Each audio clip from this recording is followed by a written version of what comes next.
Is bar 400 పార్ అంటే ఈసారి 400 సీట్ల కన్నా ఎక్కువ అన్న మోడీకి పాపం జలక్ తగిలింది. ఊహించని దెబ్బ.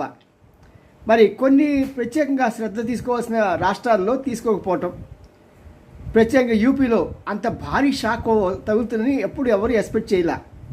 మరి దాని గురించి సరైన హోంవర్క్గా చేయలేదు. ఎందుకంటే రామ మందిరం వాళ్ళకి ఓట్లు లెక్కేస్తా అనుకుని ఆ ఫీలింగ్లో వెళ్ళిపోయారు. ఏదేమైనా సరే హ్యాట్రిక్ సాధించి రేపటి రోజున ఆయన ప్రమాణ స్వీకారం చేస్తున్నారు. Very nice. కంగ్రాచులేషన్స్ మోడీ గారు. మీ నేతృత్వంలో మా దేశం ముందుకు దూసుకుపోతుంది రాకెట్ కన్నా వేగంగా. అంతేకాదు మీరు చూపిస్తున్న ధైర్య సాహసాలతో పక్కన ఉన్నటువంటి శత్రు రాజ్యాలలో గుండెల్లో మీరు నిద్రపోతున్న దానికి మేము సాల్యూట్ చేస్తున్నాం. ఈసారి కూడా మరింతగా మీరు అభివృద్ధి చెంది జీడిపిలో ముందు ఉద్యోగాలు మరింత ముందుకు తీసుకెళ్లాలని కోరుతూ మీ